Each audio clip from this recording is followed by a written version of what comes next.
My oldest son was diagnosed with cancer. He was 13 at the time. And he came home and he had pain in his leg. And I was like, man, I was like, you'll be all right. You probably just hit it. He loved playing football and stuff like that. So back in the day, they used to call it ISET testing. Y'all remember that back in the day? Well, that would qualify you in 7th grade as to what high school you was going to go to. So they used to have to test him. So when I went and took him to the doctor, he was doing the testing for what high school he would qualify to go to. So we went and took an x-ray and they wanted us to come back the next day. And I was like, I'm not pulling him out of school because he's taking testing. I'll come myself. I sat down in a chair. The doctor's right there. And she said, Mr. Hawthorne, it looks like your son has cancer. And I'm like, she kept talking, but I didn't hear nothing. Her mouth was moving, you know what I'm saying? It was crazy. So she said, take him to the University of Chicago and get a biopsy. Anybody know what a biopsy is? Yeah. So the biopsy, for those who don't know, is when they go inside your body and they cut open where they think the cancer is, pull it out, and then they go test it. Now, of course, we didn't have all this technology that we have now and have all the internet that we have now, but the tumor actually protects the cancer from seeping into the blood. I didn't know that back then. So when they cut it open, it spread. That's why the old folks used to say, don't let them cut on you, because when they cut on you, the cancer spreads. So he went through chemotherapy, he lost his hair, lost his weight, we did surgeries, all that stuff, and 2 years after he was diagnosed, he passed away. Wow. Yeah. So September the 3rd, 2008, I lost my 15-year-old son to cancer.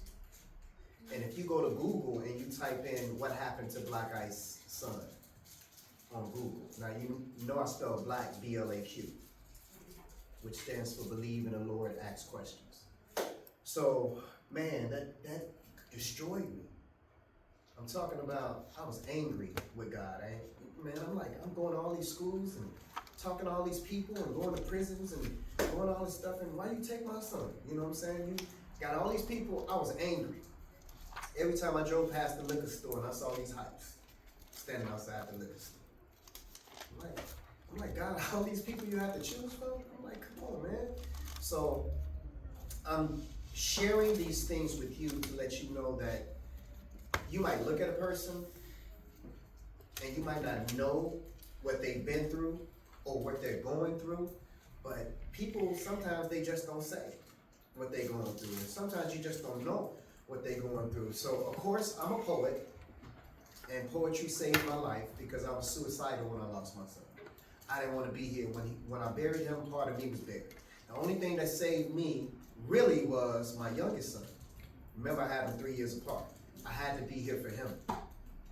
So I wrote a poem called Ego. Somebody say ego. Ego. And it's an acronym that stands for easing God out. Y'all want to hear it? Hey, God, where you at? I've been looking for you. Seems like you've been avoiding me or something. And I've been searching for you for years with no answer, just anticipation. And I've been going through this transformation, but every time I call on you, God, it's like I get put on hold. And they say that you hear all and that you see all, but seems like you ain't never available, God, when I call.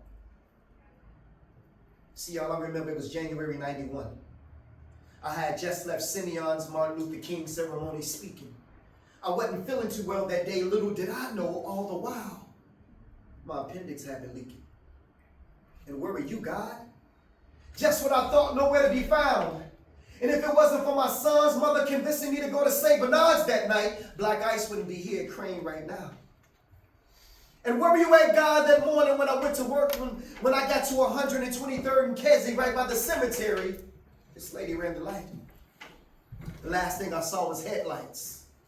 A 3-car collision that almost took my life, but where were you, God? And where were you at, God, when... Okay, my son, I've heard enough. Now I know that times for you have been rough, but son, where's your faith? Seems like you only seek my face when you need me, for I am a full-time God, my son. Do you really believe me? Well, if so, then you would know that I am the creator of the universe. All that you see from the highest heights of heaven to what you have discovered beneath the earth. See, I am the God of Abraham, Isaac, and Jacob. I am the God of Moses, Lot, and David. I am the one who made Solomon wise. I put Noah in the ark before the waters could rise. I gave Samson the strength to destroy the Philistines with no eyes. I am that smooth stone that David slung that smote Goliath in the head. The cracks that crumble the walls of Jericho, the same one that rose Lazarus from the dead. I am the blood of the lamb of the doorpost that kept the children of Israel safe from harm, even the staff in Moses' right arm, and he gave me the power to split the Red Sea in half. Lexi, shall I go on? I said, please forgive me, Father.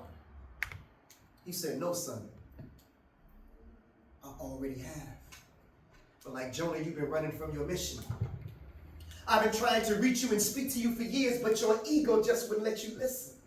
When your appendix was spreading poison through your body, I was the voice that spake to your son's mother, warning you. And do you remember what you promised me, my son? Yes, Lord, I do. I promised you that if you allow me to make it through, then I would turn my life over to you. But what did you do? You continued to play. So I spoke to you again in the form of a 3-car collision, but I allowed you to walk away that day. And have you ever asked yourself the question why the accident was by a gravesite? I was showing you that the road that you were traveling on ended at the cemetery if you didn't change your life. But you still didn't listen. And as for your mother's cervical cancer, I'm the reason why your mother's cancer is in remission, and I know your son's gone. But his body was sick, so I relieved him of his pain, and I called him home. And yet and still I stayed by your side all those moments that you felt alone, yet you still rejected my truth. If you only could have put your ego to the side and listened to all those whom I sent to you. Lord, you mean to tell me all the while I was waiting to hear from you? You were sending me messages through all those whom I rejected? Yes, my son, this is true. And instead of focusing on the guides, submit to the truth that you find inside. For Satan is the one who subtracts and divides, but my God is the one who adds and multiplies. I'm telling y'all, he opened my eyes. And so to those of you who can't accept the truth, because your ego won't allow you to accept who the truth is coming through, take this as a lesson. Because God just ain't using these pastors today, because asking some of these pastors questions is just like asking blind men for directions. Amen. But it's the truth that counts. And in this case, my ego just wasn't my ego, but my ego was easing God out. That's that piece.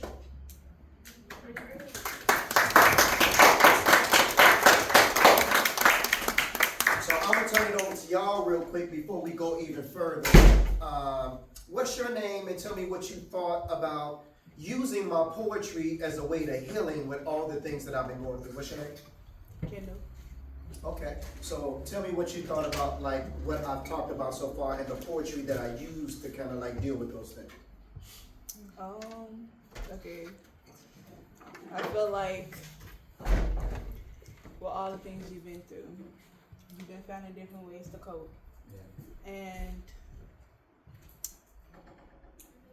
figuring out your reality of things. Yeah. And turning away from something that you believed in. I would say, how am I gonna say this?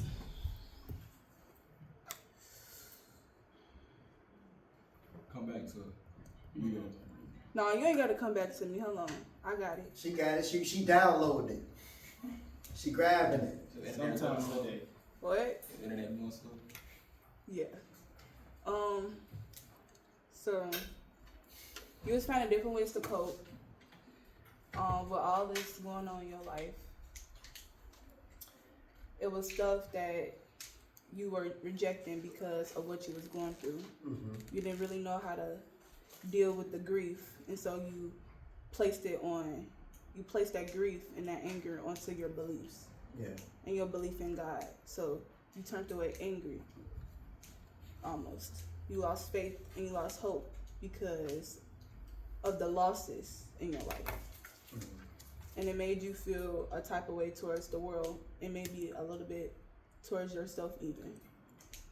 And so during this, it sounded like you was having a conversation with God about him redirecting you in your pathway almost. Saying that he been here all along, even though he took these people away, it was still people by your side to guide you along whatever you was going through to make sure that you become the person that you needed to become. And he brought back your faith during those hard times, and it transformed you into a different person for you to be able to grow. Yeah. So yeah. Now let me,